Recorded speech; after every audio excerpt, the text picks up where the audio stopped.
Hey, Eric. Hey, Chris. Retrotink 4K, worth it or not worth it?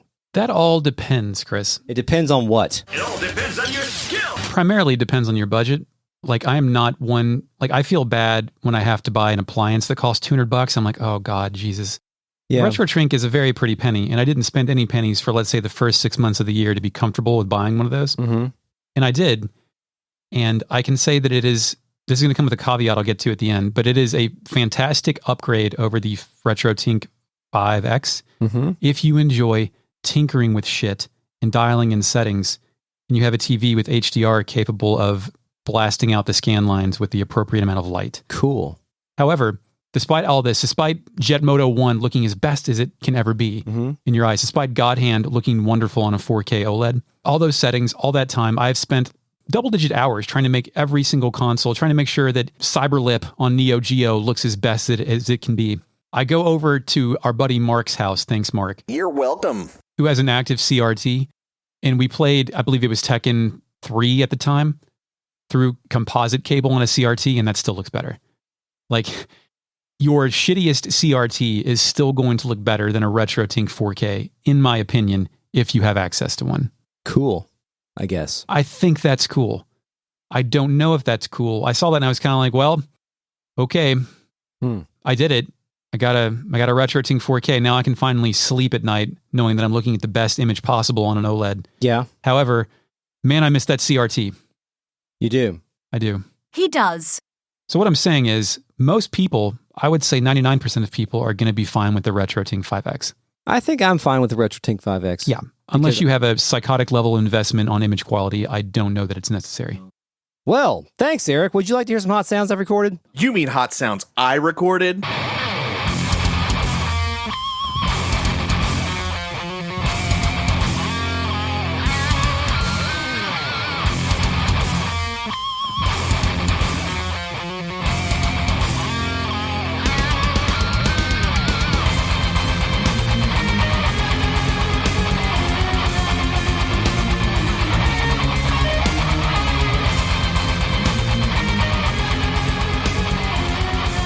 Welcome to Retrograde Amnesia, a comprehensive podcast about classic Japanese role-playing games where we discuss them chapter by chapter, beat by beat. Each time a guy is moved on a map, we have a comment about it. Not really. My name's Chris. I'm joined by Eric. Hi. Hey. Hey, nice to see you again. We're also joined by the Real Net, a collective of patrons who are listening to us record live on a secret video feed at patreon.com/RetroAM. We're also joined by the Fake Net, our post-production AI companion, whose favorite Dragon Quest game is Rocket Slime. Initializing fake net. It's true. I love Elasto blasting my slime all over Boingburg. Rocket Slime is an incredibly good game. You like it? Yeah. I bought it. I've never played it. Oh, you should play it. You can charge up your... Well, let's say you hold the button down and it allows you to, like, pull your slime back like a slingshot and launch them over stuff and knock down walls and shit. Elasto blasting. Angry Birds. No, it's top-down, kind of Zelda-esque perspective. Oh, okay. Great game. I wonder where the fucking my copy is. Did I sell it? Who knows? Uh-oh, Chris can't find his slime.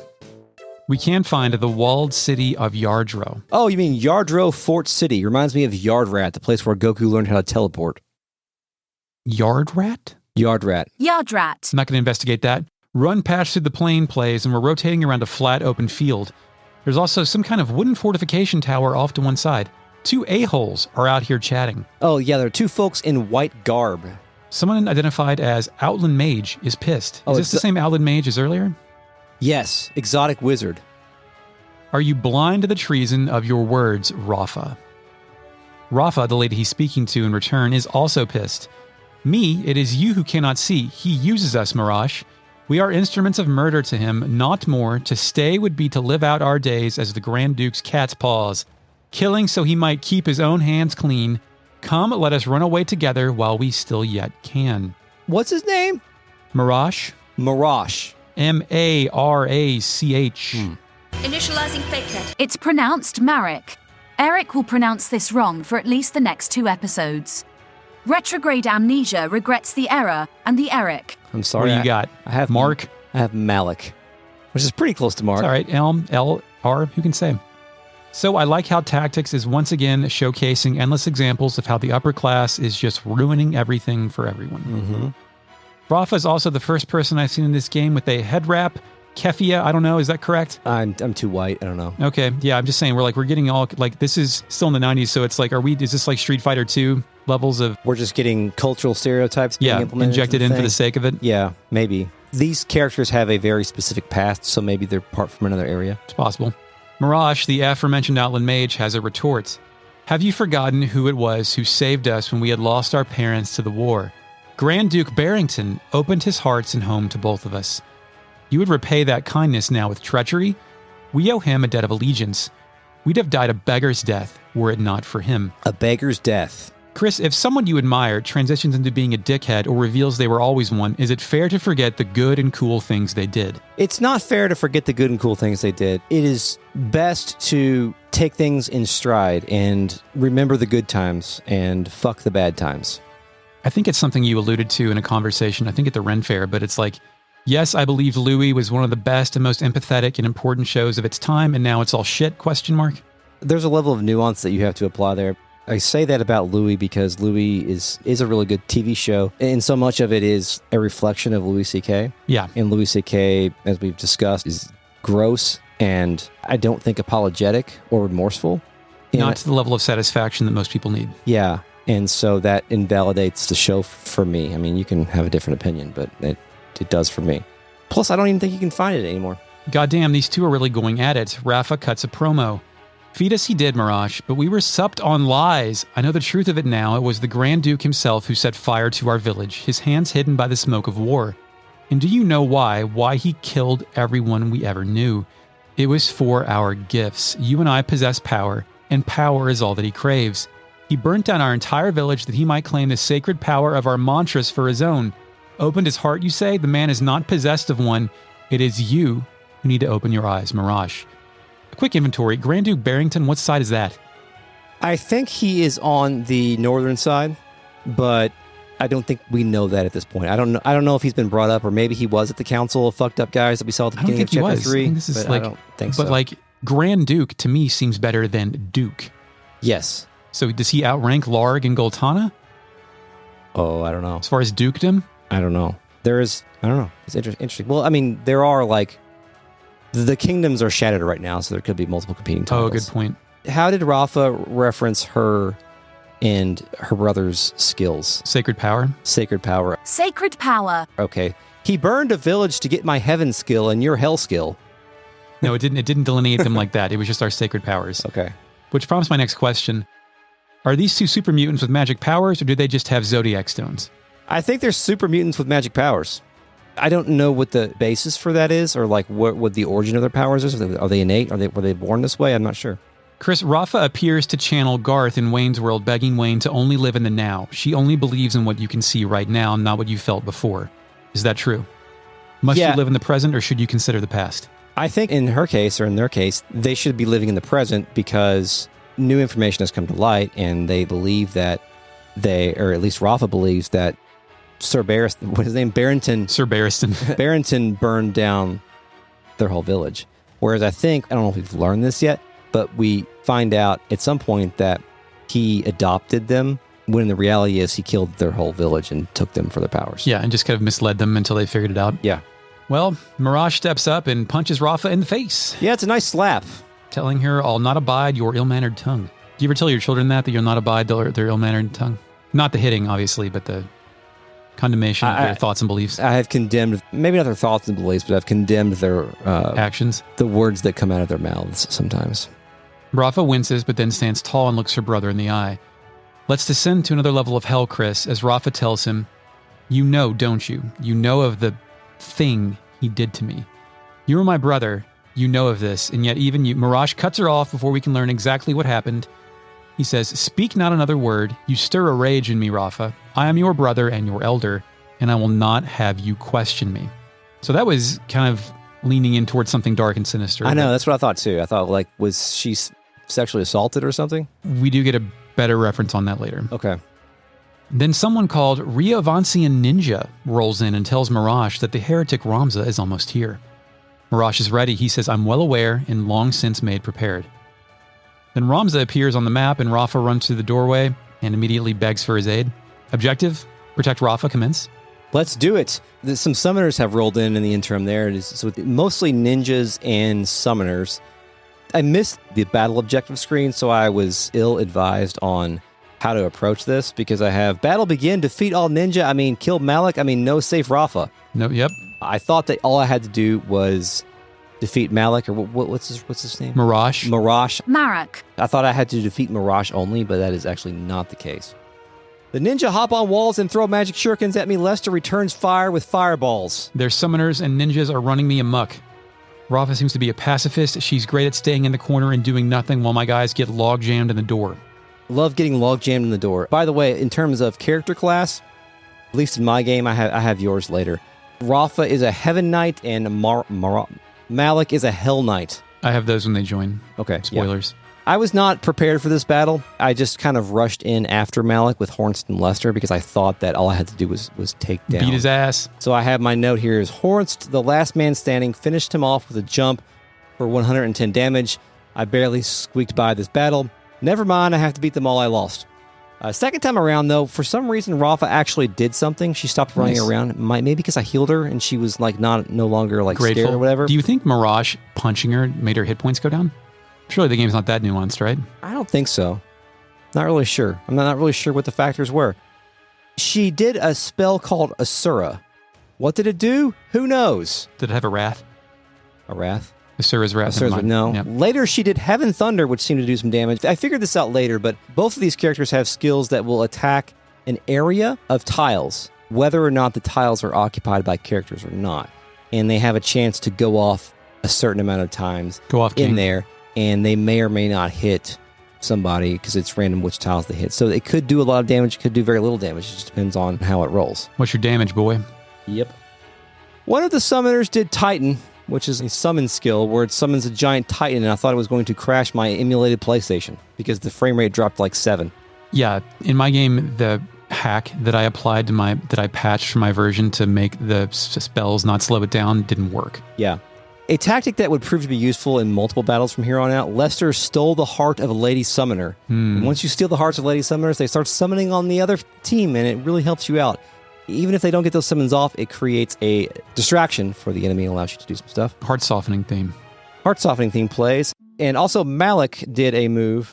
I don't think they translated properly, but clear with a mighty breeze. Dia's swordback.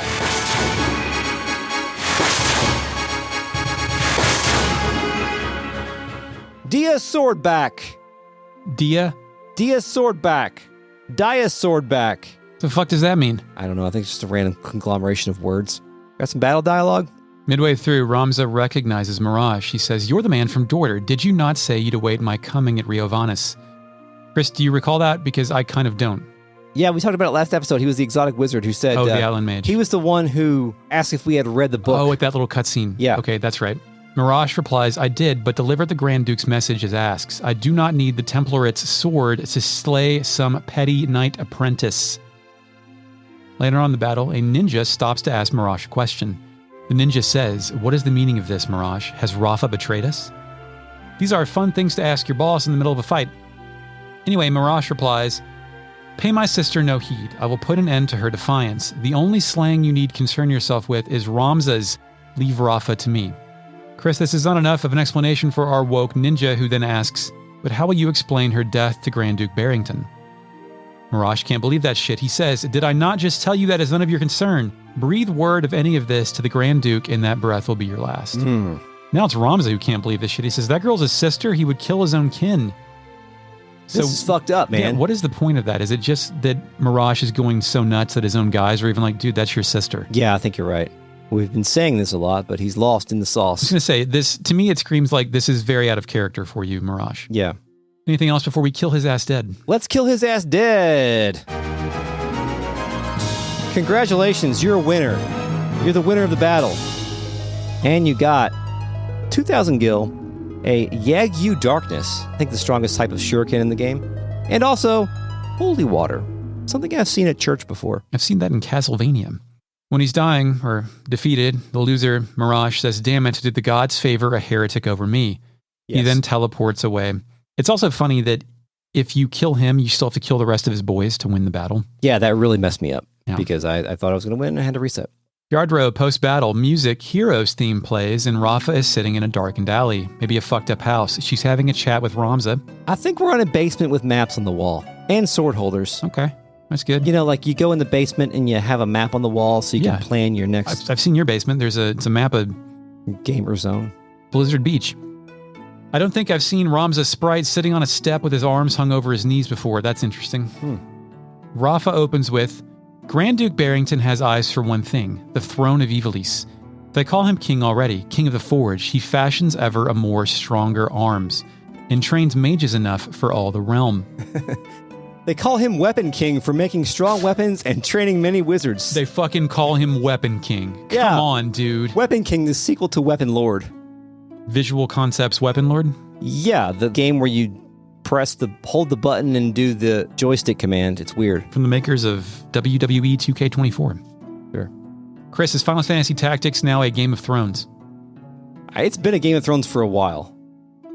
But how many guys are gunning for the throne now? We got Larg, we got Goltana, we got Barrington, we got Black Ram Grim, Delita. we got Delita, we got Dystar, whatever side he's on. Come on, man.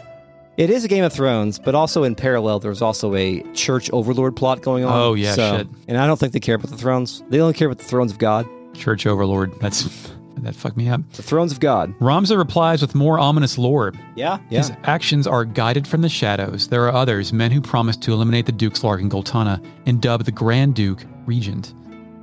Ramza, I think, thinks he has completely solved the plot. Rafa is the second person he's told this grand conspiracy to, so he's told Orin that much. He's now told Rafa that much. Like, Ramza's starting to get it, I think. Yeah. I also wonder if Ramza is right about any of this, or if it's like he's got it together. But Rafa no-sells it. She instead asks Ramza why he's doing this. And you fight these men when fighting them means you must be labeled a heretic. But why would you do such a thing? No, that's a silly question. I know the answer. But surely you must realize your efforts will earn you no thanks. Something I think we haven't really talked about is how much being branded a heretic could fuck your life up in these times. Not only our historical times, but like the historical fiction of Final Fantasy Tactics. McCarthyism, like being branded a communist. Yeah, exactly. Yeah. Can't worry, you'll never work in this town again, kid. But I just, like, the way they're talking about it, I have to assume that, one, there is only one religion, and two, it has a 99% subscriber base out here. Prior to that, if it operated anything like the Catholic Church, it simply assimilated other traditions into its own. Yeah, blended in. Yeah, like I'll take your Baphomet feast and turn it into Easter. I love the solstice.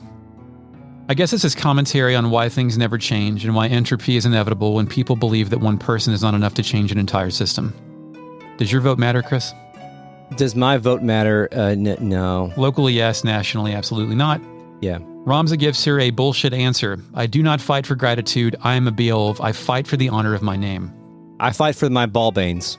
Yeah, and I get it, but like his name isn't shit to anyone but his class. Like I'm sure the local populace, well, I guess, I don't know, Argath still respects the name Beowulf. There is like the competing ethos of his name of where like it means something to the nobility, but from his perspective, from his perhaps naive perspective, it means something more noble than actually being a noble. Like Than what he wants it to the be. dreams of Ballbanes of fighting for the underclass and stuff. Rafa calls him on his bullshit. I'd not believe that for a moment. You strike me not as a sort of man to fight for things so trite. No, you see evil and injustice before your eyes and cannot turn away. You do not even think to seek reward. So I think Rafa and Orin are the best. Ramza needs to squad up with these people. Yeah. Please help. My new metal trio never tells me anything. Mm-hmm. Ramza shakes his head no and then looks at Rafa. He says, you mistake me for a better man, but we have spoken enough of me. What will you do now? I must make for Riovanes. They hold my sister there. What of you now that you've escaped? So you mistake me for a better man is neat. Do you have that name in yours? Or that dialogue? He says, you flatter me. I'm not that good. But what are you going to do? I must go to Riovanes Castle to save Alma, etc. Rafa lowers her head and shares her own burden. I cannot leave, not without my brother. Ramza asks if there's a quarrel between the two of them, and my dude, you just almost killed him in battle 3 minutes ago. And you killed all of his guys. Rafa then tells us her whole shit. He refuses to accept the truth. We were orphaned in the war, you see. We lost our parents, our home, all but our lives. The memories haunt me even now. Climbing mounds of rubble in search of any scrap of food, the air ever thick with death's foul stench. Death's foul stench. The air is thick with death's foul stench. Love it. That was the life from which the Grand Duke spared us. At the time, I thought it sure the gods had sent him. Rama butts in. He says, "You're not alone. He erected a great many orphanages in the war's wake. It was a noble gesture of less than noble intent. He wanted assassins. The orphanages gave him a pool of willing young minds, allowing him to select the very best to groom and train. He must have seen some promise in you and your brother. Chris, the John Wick Orphans-to-Assassins plotline is real." It is real. It's interesting that Ramza is aware of this when he seemed to be so naive about how the nobility worked prior to this. It's kind of like, oh no, I know about that one. I'm all informed about that. How do you think we got half of our guys? Yeah, okay, gotcha. Yeah, we just picked them up at the soldier office. And still, it is very much unclear right now if Duke Barrington's orphan pipeline also included sexual assault. And it, like, because Ramza just think it's an assassin thing, but I think it's going to border toward like something far more sinister in a minute. Bear with me here. A tactics game, when you go to recruit the random people from the soldier office or the mercenary fort or whatever, The Warriors Guild, please. it's just orphanages. Yeah, orphans from the war And how many at our garden. and how you choose to utilize the orphanages dictates your, Is that more of a management alignment. game than an actual? It's Ogre Battle. Okay, I mean, there's no orphanages in Ogre Battle, but it could be. Rafa hits Ramza back with a lore dump. We Galthenias. Oh, geez. Galthenas? Galthenas. Galthenas. We Galthenas are keepers of a sacred art, passed down through the generations. My brother and I are conduits. I of the heavens and he of the nether. We channel our power through mantra. Grand Duke Barrington desired that power for his own. When our elder refused him, the Grand Duke put our entire village to the torch. All is grist that comes to that man's mill. If there a thing he cannot have, he think it better that it not exist at all. To imagine the joy he must have felt when he discovered the two of us among other orphans, it turns my stomach. So are these secret skills something that is passed down genetically? Is this like the Sharingan? What is that? It's the eyeballs that the Uche clan have that can What is allow that? them to see like a second into the future. The fuck is the Luchik clan? No, the Uche clan. Like Sasuke and... What is that? It's Naruto lore, sorry. Oh, okay. Yeah. Excellent. No, I think it comes... If you're talking about birthright into village, my automatic lore interpretation of that is it's in the water.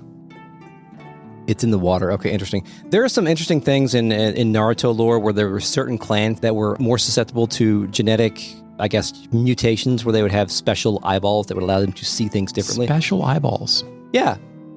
Special eyeballs. Well, I can see things differently in that my eyeballs still work, whereas yours require glass. Well, I'm to talking make about you like see the future, see things in slow motion, or see the things like a third eyeball. absorb, or also create black fire that can unextinguishable black fire on things. FakeNet, can fire be black? Initializing FakeNet. Black is the absence of light. Therefore, fire cannot be black. Yeah, lore defeated, Chris. My response is, good God, what? Is she serious? Is Ramza just intersecting with other special boys and girls of destiny all on their own paths to be the savior of mankind? Like, Rafa and her brothers seem like chosen ones from their own particular narrative. Yeah, I guess you're right. It's a weird info dump. Mm-hmm. Like, I think we can have this plot line, the brother and sister, without all this weird stuff. Yeah, it's like, wait, where are we, dude? We're halfway through the game. Why are you injecting these destinies? Well, again, I think we talked about it before, but it is nice that we are in the back half of the game that we are injecting additional, like, very strong characters that we're going to be able to use in case we suck at the game and can't make our own guys. It is weird that it's backwards like that. Like, I get you have to craft your own guys in this game, like that was probably part of it, but you get all these, like, what would be your actual party members in the last half of the game or last third? It serves the narrative better, though, doesn't it? It does. You've hired all these random fuckers to like this ragtag group. Oh, now that we have some renown and we actually know what we're doing, people are compelled. Yeah, that does serve the narrative. It's just different from what I'm used to in my traditional Japanese role-playing games. Mm-hmm. Ramza asks Rafa if she got out and where she learned all this. Instead, Rafa gestures ominously, but once again stops short of saying the bad thing. She breaks eye contact, then tells Ramza, "My brother and I loved the man as though he were our father. But even that did not stop him from, and then she stops short again. Ramza does not pursue further inquiries about the bad thing, instead going with, for a man of his high station to so prey upon the weak, it is not normal." But the music Anxiety plays as Marash's voice calls out from the background, "I would have thought you fled further." Ramza and Rafa stand and turn to face Marash, who then leaps in from the nearby doorway. No, wait, what the flying fuck? What the fuck? It's a frog. An actual frog sprite talking like a man. What's going on? Did my dude get morphed? Yeah, we were. Cindy didn't stop doing the nameless dance, and he stayed a frog. Frog Mirage speaks. Heed my words. Is he like commanding a familiar here, or is he actually a frog?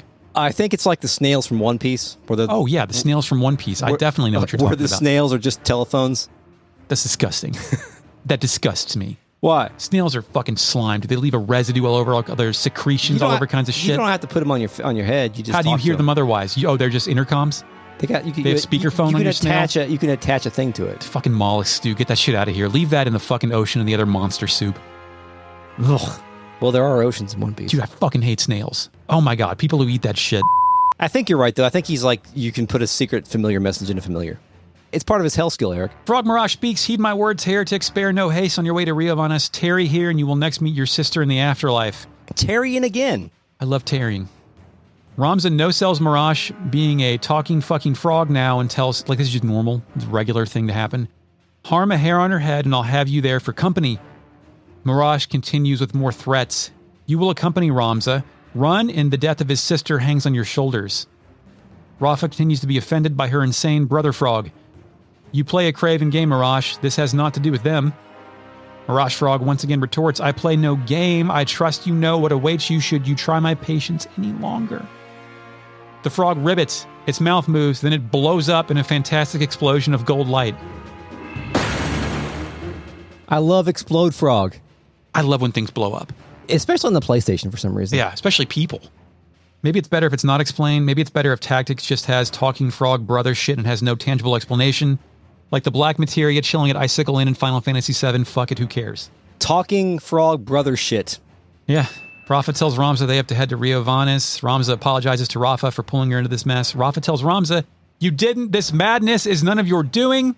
Shit happens, but dude, you just got to be here for it. Pan up, fade to black. If you say Ramza tells Rafa or Rafa tells Ramza again, I think my brain might short circuit. These are the characters' names. Chris. I know. I'm not blaming you for anything. Ramza tells Rafa. Ramza tells Rafa. It's making me confused. Chris's brain also explodes. Yes. World map. Yeah. I select the Yuguewood. Oh, you mean the Yugo Woods? But instead it takes us to Zeltennia Castle Chapel ruins. Uh-oh, I think we got more Eric stuff. War of the Lions exclusive content, Chris. Zeltennia Castle Chapel ruins. Music, I don't know, plays. Initializing fakehead. It's the song, character making. And Ovelia is on her knees in these chapel ruins. She's praying. Also, I should have known this earlier, but I love how the camera falls down onto the scene. Makes the whole thing feel like a play. I think I've said that. Probably cut that. Diorama play. I'm leaving it in. Ovelia is deep in prayer. O Father, grant unto us, your children of Ivalice, salvation. Allow not this war to consume our realm, but set us swiftly on the proper course, that we might know true peace. Didn't this game start off with Ovelia praying? It did. Whereas music Pray was playing, but Pray is not playing this time. Pray. Delita rolls up. He tells Ovelia that he thought he might find her here. I assume this is the same place she was last time, a burned out monastery. Is the previous animated cutscene that I haven't seen in real life. Because this isn't a cutscene this time. This is the actual field environment. Oh, okay. Yeah, it probably was. It's like yeah. Delita approaches Ovelia and tells her some dad shit. This night carries with it a chill wind. You'd best return to your chambers before the sun... But then the music stops, and Delita's dadly speech is cut off by some shit flying in from off-screen with zero drop. Delita stands in front of Ovelia and takes the hit, with the thing clinking off of his armor. Delita remains down on one knee, and Ovelia checks on him. My dude says he's okay, but orders Ovelia to get the hell out of here. Delita then rises, shouting to no one, Pawns of Larg are you not, sent by Lord Dystarg. They must be grown rife with fear to employ such open measures. Two blue guys, one at a 3-point stance, appears atop a nearby wall. They phase in. Music trisection plays, and the assassins start jawing. Somebody in the RealNet once said that, I can't remember who it was, but they said that trisection, the first few notes of it is an activation for them. Oh, as far as it just sends them back to that time and place? It is for me too. Is trisection the canon battle music for you in this game? Is that like when you think Final Fantasy battle music, trisection comes out? I think so. Because I think it's the battle music that plays in the first tutorial battle. Could be wrong, but I think so. I think it is. They speak but seem frustrated. The first one says, Humph, our quarry is well guarded. Strike down her shields well. The other one, hell yeah, brothers, that objective. Delita tells them both to eat shit. I bear you not safe pity, but my hand is force. I will take your lives. Objective, protect Ovelia, commence. I judgment sword their asses as Delita, and they throw snow bombs at me, the amateurs. Ovelia takes the time to buff Delita up. It's over in 3 turns. Oh, that was useful. After I kill them dead, Ovelia thanks Delita and asks if he's hurt. Delita rises, having taken a knee, and tells Ovelia, "It's no cause for concern. You are quite the troublesome princess, aren't you?" Is Delita mad, or is he being a joker, a joking man, one who makes jokes? I think he's mad. Like a mad lad. Like mad that she's so important he had to be assaulted by arrows and blue ninjas, or mad that, like, what are you doing out in this forbidden monastery? You're like, what the fuck is she doing? Is she still, like, outside? Like, why is she under no protection if she's technically... I think she must be allowed to frolic in the gardens now, I guess. Yeah, but there's got to be guards in the gardens, right? Like, That's she's true. Yeah. I get why you'd put the other bonus scenes in here, but this makes no sense to me. Yeah, it is strange. The implication was these are dice dog assassins? That's what Delita called them. Interesting. Dice Dog was the one that was originally trying to murder the princess and blame Goltana, right? I think so. Or install his own baby boy on there. I don't remember. Anyway. Baby boy. Yeah. World map. Once again, let's try to go to the Yuguewood. Yugo Woods. Music, Night Attack plays, and it's time for another monster fight in the dark on a small map with a giant tree in the center. This was my first time experimenting with the calculator. Oh. Also not... The arithmetician, please. Yes. Also not realizing how much, or remembering how much prep work that they require in order to be effective. And also realizing how slow they are. They get turns like very infrequently because of their low speed. So not only are they difficult to level up, they're also useless in battle until they get all their shit. So they call me low speed.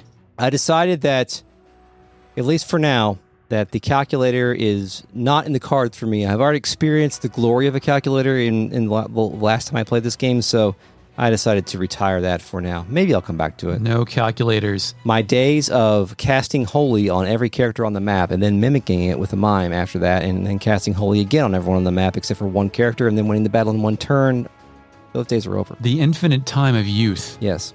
Rafa hits us with monster lore. Those who fell in the 50 Years' War still linger in the wood. You will find no release here. Return with your remorse to the land of the dead. So the two sprites that I'm fighting are time mages but dyed pink and they're float walking. Which is objective, defeat all enemies, commence. It's nice how they used the float effect to make ghosts. As Rafa said, let us return to the future life once again with your different affection for left life in this life. That's too many. Let me try it again. Return to the future life once again with your affection left in this life. Okay. I don't think I messed it up, actually. That's good. We're facing mathmen and monsters, a most fearsome combination of shitheads and freaks. Mathmen. Arithmeticians? Time mages? They're time mages. They play with math. That's math. That's also math. Time is math. Okay, that'll play. Relativity. Ghosts. I just got real aggressive on this one. This was not too tough of a battle for me. What about you? I just ripped through with Agrius's Judgment Blade. Oh, you're judging them. Yeah. I mean, they're already guilty. If they're dead, then they need to be judged, actually. The only thing interesting about this battle is that the guys will come back to life after 3 turns. I mean, after it ticks back down. Really? Yeah. That's problematic. I'm glad that didn't happen to me. I think that happens. Yeah, at least the ghost. I don't know about the floating actual. Well, how do you stop that? You don't. You just have to make sure everyone's they're all dead dead at the same time. Yeah. Okay, that sounds haunting. At the end of the battle, Ramza says, "Let us put some distance between us and this haunted wood." How about the spiritual forest? I never want to come back. Congratulations, the battle is complete. You have sent the dead back to hell and got a phoenix down and a phoenix down. What's your favorite spiritual forest? My favorite spiritual forest is the Big Beach Woods. What's that? There's a Big Beach Woods in the parklands around here or something. Oh, you're talking about real life. Oh, yeah. I was going to say the Lost Woods. Are the Lost Woods a spiritual forest? What are the Lost Woods? The woods from The Legend of Zelda. Oh. You know? Yeah, those are spiritual forests. It's a fantasy land. Any other spiritual forest you can think of? The one background from Mortal Kombat 2 with the talking trees.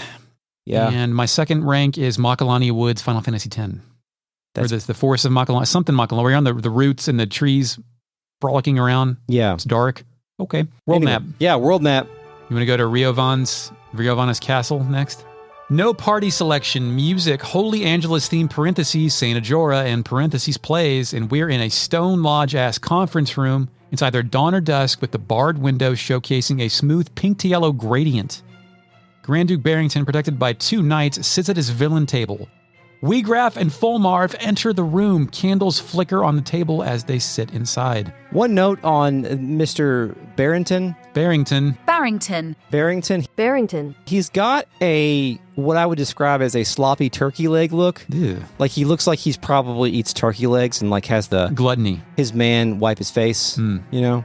If you had the resources and you were like a opulent weird dude, would you have a man wipe your face? Like, would you have your butler in waiting, like, groom you? No, but I would have a dispensary of moist towelettes in every room in my house. Oh, that always kept moist and they wouldn't fester with time? Yeah, they're all in the packet still. Oh, I see. Would you have your butler open the packet?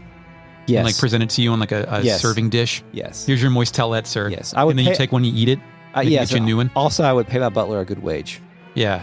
If you have a butler on command, if you have your own Alfred, it's like, listen, I don't know how butlers. Generous family leave policy, too. Yes, as well. They can live in the pool house. Barrington speaks first, and he speaks a lot. The warmest of welcome to you both. I do hope you found my halls to your pleasure. They may lack the grandeur of Lassalia's, but I find they make up for it in other ways. Castles built as seats of governance are so dreadfully plain, would you not agree? There is such greater beauty in a fortress built for war. Evilise herself would seem to be in agreement. Ever has she been ruled by men with power. Some might take this latest upheaval as a sign that the crown, in its austere seat, has lost the strength to keep her under reign. Is he trying to explain why they make churches look like churches? I think so. I think he's trying to say, like, they're saving money, they're just raw fascism, whereas I'm like, drape it up in good colors type thing. He also describes this, I'll just read the line. He says, "How do you like our castle? It looks a little Spartan compared to Lassalia Castle." What does that mean, Spartan? Spartan is devoid of any charm, just pure utilitarian. Oh, like the movie 300. No, like the movie Spartan with Val Kilmer. Never seen that one. Barrington is a rule-by-force guy, the cop should be in charge guy, the Gerudo of the Matilda Knights looking-ass man. Gerudo of the Matilda Knights looking-ass man is a well way to put it if you've listened to Season 4 of Retrograde Amnesia. So it is Which weird. you should. I mean, I don't see any reason not to. Okay, I agree. It's a great season. Yeah. Long season. So I read this wrong. At first, I thought he meant that, like, you said he's eating a turkey leg. When I think turkey leg, corpulent, bizarro, kingman, I think, like, obsessed with the theatrics and presentation of it all. But according to this, he is destituted his throne room and just said it's like, if it doesn't serve a purpose, get it out of here. And yet he's still the opulent turkey eating man. He's a contradiction. Okay, good. That's a perfect way to reconcile what I Yes. just said and didn't understand. I guess. I mean, I'm only headcanoning that he eats turkey legs, Yeah. so we don't have to resolve that Okay. necessarily. Fulmarv, and did he get fucked up? He's got shit on his face, but Fulmarv has no time for Barrington's idle horse shittery. I feel like Fulmarv should have been a character in this game that wore an anime mask and had like a secret identity or something. How do you know he's not? Maybe he's wearing a skin suit. He's a Shar. Anyway, go ahead. Your summons spoke of matters more pressing than the style of Asalia's keep. Chris, I love this style of writing. We immediately know that Barrington is not a serious person. Unserious asshole. It's also funny that there are two big red chairs at this table, clearly for Fulmarv and Wiegraf, and neither of the two men choose to sit in them. Is that disrespect? Well, you remember when Ramza walked into Zalbag's office, the first thing he said was, "Why aren't you sitting down?" Yeah, that's a good point. And Ramza wasn't there to sit down. He was there to do business. Sir, we don't have enough money in the animation budget to sit Stop down. the war. Barrington wonders why everybody must be in such haste. He then gets up from the table, turns his back to Wiegraf and Fulmarv, and clasps his hands behind his back. He does have large arms. He blinks a few times and finally gets to the point. Very well, I shall ask you outright. Will you not join your strength with mine? Chris, this man loves wasting people's time, be it mannerisms or pleasantries. Is he the first, like, state official, or let's call him a political guy, to try to explicitly align himself with the church that we've seen? That we've seen so far. I think everyone has kind of defaulted into it. It is weird that the church is subscribed to by both sides of the war, right? Yes. It is strange. But they're not... They're not you know, endorsing one. Yes. Fulmarv responds with a response that is confusing to me. I'm afraid your meaning escapes me, Your Grace. Like, isn't that why we're all here? Like, why would Fulmarv not... Yeah. Barrington captures this confusion and senses another opportunity to go on one. As I said a moment ago, it is power that rules Evilise. Who do you think now holds power? Duke Larg in the Order of the Northern Sky? Duke Goltana, mayhap, with the Southern Sky swords at his beck and call? No, I can assure you it's not they. The ones who hold true power are the ones who hold the Zodiac Stones, the Knights Templar. I've noticed this throughout the localization in the PlayStation version, but they are called, in this line, called the Shrine Knights. All the time? Or are they called Knights But Templar I have sometimes? seen Templar also in the script elsewhere, so I think it's just an inconsistency. Also, Shrine Knights makes me think of Shriners. With the little hats? Yeah, little hats and collect money on the road.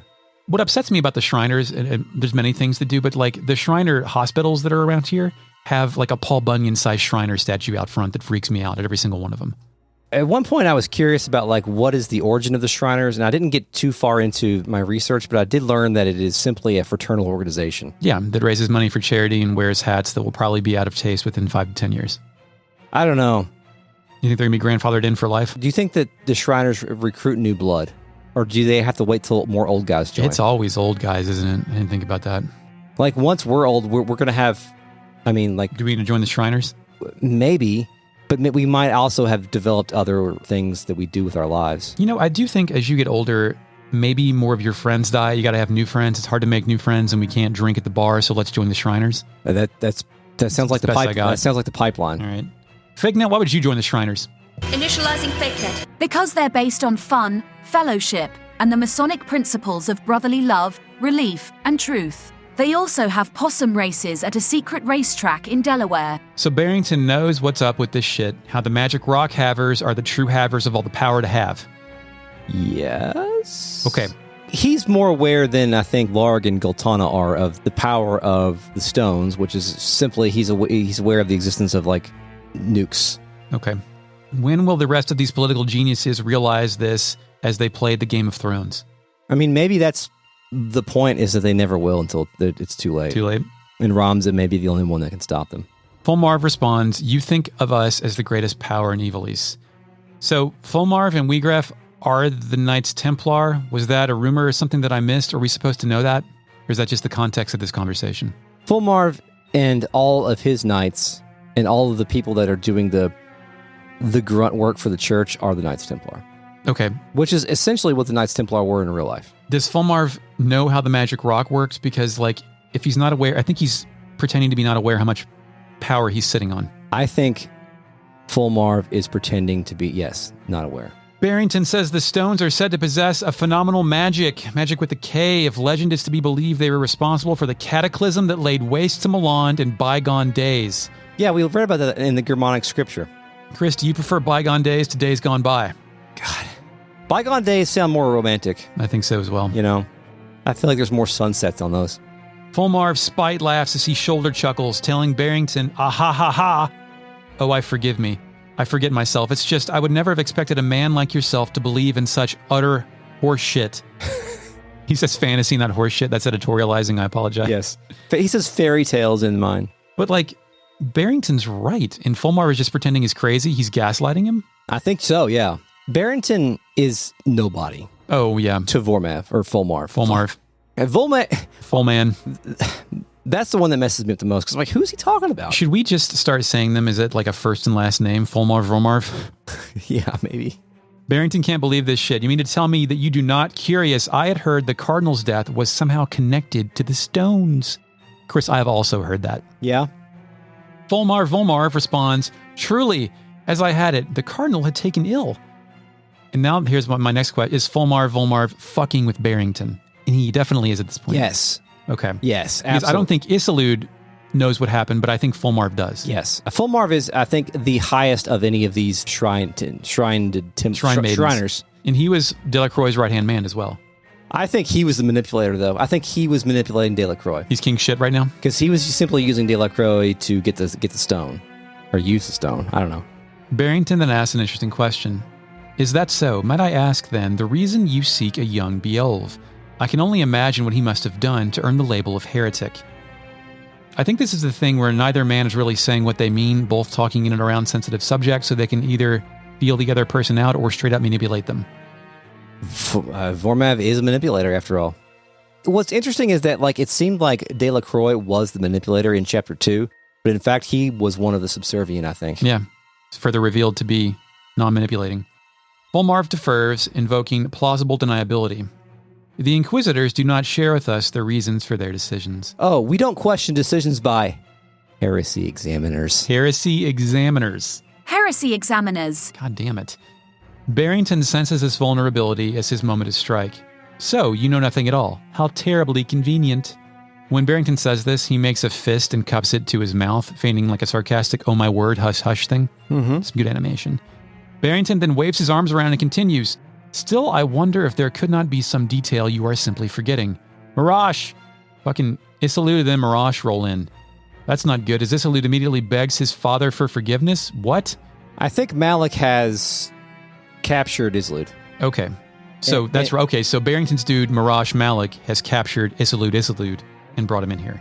Yes, in order for leverage for this conversation. Also, Fulmar is Isolde's dad. Yeah, we're about to find that out, yes. Okay. Fulmar to Barrington says, "Humph, your meaning becomes clearer." Barrington then gets even more real. He tells the class, "I've taken Scorpio and Taurus for safekeeping." Chris, what are Scorpio and Taurus? Those would be zodiac stones, Eric. Fulmarv, clearly upset that the information he's just received, steps up to Isolde and says, "You worthless fool of a son." Oh, that's an insult.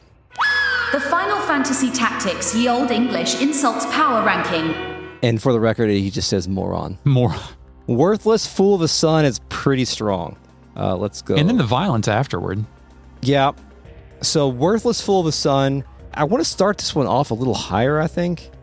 But I want to know if it should be above or below. He soils our name, dogs may ever move. I think above that, because worthless fool of a son, one, it's pretty harsh, and two, you're saying it to a family member. That's true. Like, you're instantly writing off a familial relationship based on years of family bonds, I guess. Yeah. I'll slowly move it up here and you tell me what you think. Claude, Squealer, Common Maid, Wench, Courtesan, Such Wretches, Moppets. We're going above Moppets. I think it's above Mop. Like, there's not much ye olde English to it, but it's harsh. Whoresons, Whoreson Dog. Put it between Whoreson and Whoreson Dog. That'd be funny. I think it works actually there pretty good. What is it? Worthless fool of a son? You worthless fool of a son. Got it. Okay. Let's recap. Number 23, Gallant Fool, Cur, Whelp, Cole, Mongrel, Churl, Thrall of the Church. He soils our name. Dogs my every move. Clod, Squealer, Common Maid, Wench, Courtesan, Such Wretches, Moppets, Whoresons, Worthless Fool of a Son, Whoreson Dog, Lackwitz, Vulgar Knave, Milksop Rabble, Common Footpad, and you've been less than we from the moment your base-born father fell upon your mother in whatever gutter saw you sired. So after he says worthless fool of a son, he then slaps him so hard my dude falls to the ground. Beautiful. I'm not an advocate for violence, but it is a funny image, and maybe I'm just imagining this happened, where you hit someone in the face so hard their feet fly out from underneath them. It's a good slapper. As they fall over. Then a knight enters the room and tells Barrington that his long-awaited guests are at the front gate. Barrington asks Marash to see to them, and Marash exits with the guard. Realizing he's been had, Fulmarv looks at Barrington and asks, "What is it you wish, Barrington?" So that's like a concession, right? Like, you've got me, fucking, okay, yeah. Let's go. Barrington moves back to the table, sits down, and rests his chin on his hands like a schoolgirl with a crush on one of the Corys. He replies plainly, "Cooperation. I said as much a few moments ago. It would be a mutually beneficial arrangement, I assure you." Fulmarv and my interest in the plot wonder what would happen if he refused. First off, I like the turn from Barrington into being a slob to actually, like, he's got multiple ace cards in his back pocket. Yeah, with two fucking stones. And I think the way the story is positioning itself is like that Barrington is this sloppy man who Slopman established orphanages for the sake of building a network of assassins. He's very obviously going to be the pervert. Yeah. But we'll see. Like, he's very, very much being positioned as that because he's got the leverage and the slop. The pervert. Yes. Barrington gives it to him hard. Then I suppose we'd be forced to unmask the church's plot for what it is. Fulmarv tells Barrington that stones won't prove anything, which I don't think is true. As we've come to expect, Barrington has more on his mind. In that you are correct, sir, but it would be hard to say the same of the scriptures of Germanique. I dare contend they might generate something more of a stir. Duke Larg, Duke Goltana, even the council is like to raise an eye at those. My God, what in the fuck must be in those scriptures? Might it be Zodiac Stone instructions? This was written before Chris read them. Yes. Fulmarv asks where the scriptures are. Barrington, in response, continues to fuck with Fulmarv. Oh, who can say? You of all people must know how easily such details can elude the mind's grasp. So Barrington doesn't have those, but he's like implying that maybe I do. Yeah. And now he has credibility because of the other shit he pulled.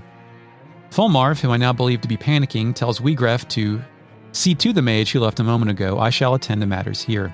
As Wiegraf leaves, Barrington tells Fulmarv, do not think to threaten me. This is a battle you cannot hope to win. Fulmarv then drops a bomb. No, it is one we cannot hope to lose. Who is there to oppose us, save you feeble-bodied humans? He calls them weak humans in the PlayStation version. Is he implying that he is not a human? That's my question. Is he implying he's a demon wearing human skin, or the church just sees themselves as better than humanity because they're with the church? It's possible. Well, I think it would be less interesting if there are demonic guys walking around manipulating things. Yeah, but I think that's what we're erring toward here. Now it gets weird, or even weirder, as Isolde says, Father, and then the screen gets 25% darker in the room. Fulmarv responds, You misjudge the strength of your enemy, Grand Duke Barrington. There will be no sport in killing you. And then I think lightning flashes, or it fades even more. It's hard to tell. There was a very slight ominous thunder noise that I only happened to hear because my volume was up pretty high during that. Also, this is great, Chris. We have two hard asses having a hard off. It's clear, though, which one is harder, though, right? Oh, I think so. Yeah. Like, briefly it was Barrington, but Fulmarv was about to lay all his cards out. Yeah. Barrington, resuming his enfeebled, tittering ninny act, counters. You would raise arms against your host under his own roof? Barrington stands up very quickly and moves toward the back of the room by the windows. The two knights behind him lurch forward, hands on swords. Two more knights enter the room from the back, and thunder crashes. Fulmarv decides to say this. The hospitality of your hall grows cold. I fear I shall have to take my leave once I've shown you the power of the stones. My next note is, oh fuck, it's morphin' time. Yeah? But rather than see that, Fulmarv blings the golden light, and the camera pans up as we fade out. Once it's black, the male death noise is audible.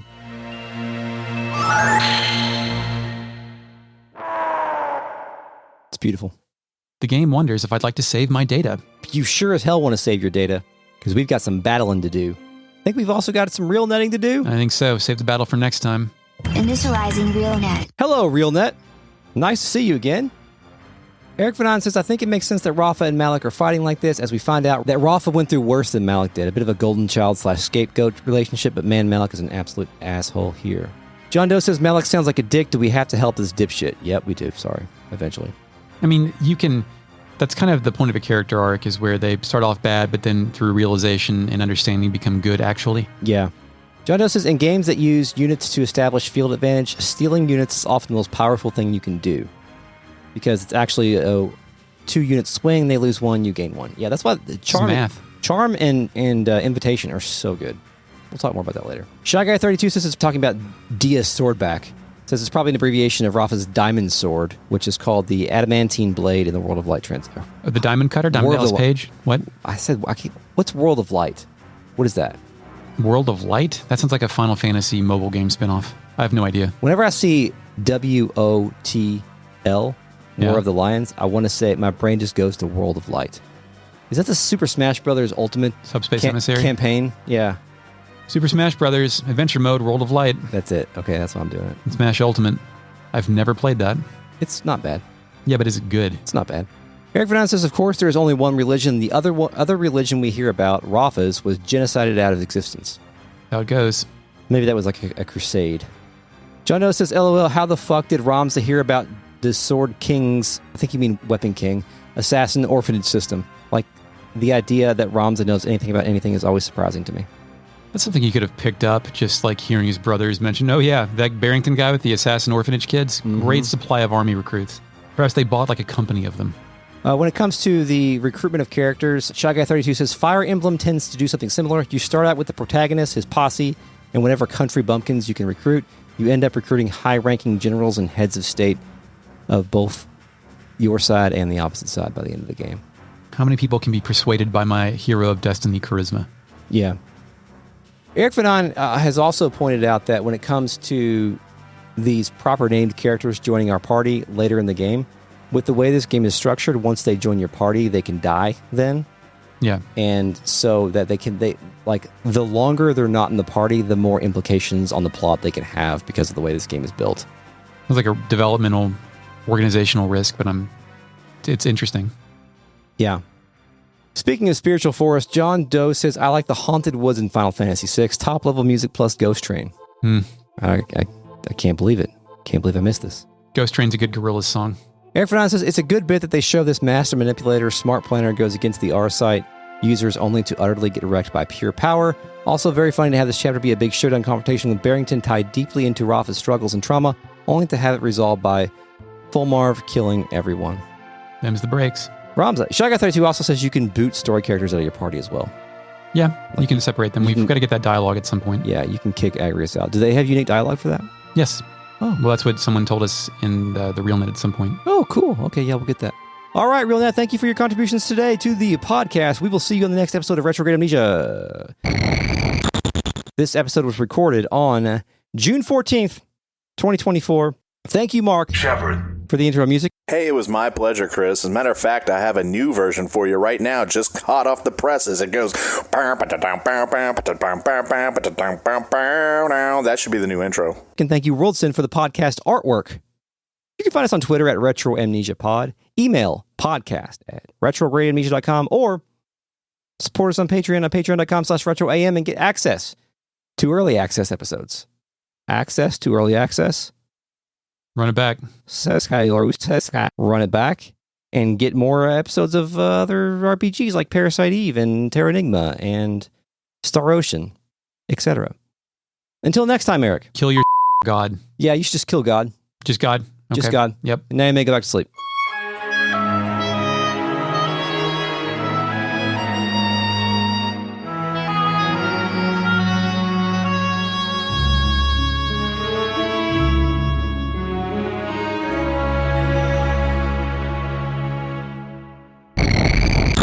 It's like Dogma. You can't find Dogma anymore? Harvey Weinstein owns the rights to Dogma. Specifically, or all the Miramax stuff? That movie, I don't know. I don't know, but he refused to sell it back to Kevin Smith for a reasonable amount. So Kevin Smith advocates for people who want to watch Dogma to watch the rip on YouTube. Wow. Yeah, man. So you will specifically quote, so you won't be paying a rapist. One of those things that aren't on streaming. Yeah. I felt really good the other day because I was listening to a podcast and one of the people were talking about how their kids are so sweet and loving, but all their kids are under 5 or 5 and under. And he said to the other guy, when does that stop? Because the other guy has like a 5-year-old and 9-year-old. And the other guy was like, he's like, yeah, it gets harder. He's like, it stops maybe about 7. And I was like, okay, good. It's normal. Yeah. Good. The transition to a-holes. Yeah. It gets a lot tougher right around there. Go ahead. Do that. I've consumed a lot of liquid today, but I'm a pisser. Piss. No, yeah, piss it all out. Get it from your body into the bowl with the stuff. Text messages. Haven't looked at my phone in a while. Oh shit. 2 fucking blue guys. Well, I mean, Dice Dog was the one that originally was trying to kill the princess. And hi, Kirby. Hey, Kirby. The dog is farting again. I'm gonna go get a lighter. Go ahead. Barrington says the stones, dude, it smells so fucking bad. Yeah, I'm gonna go get a lighter now.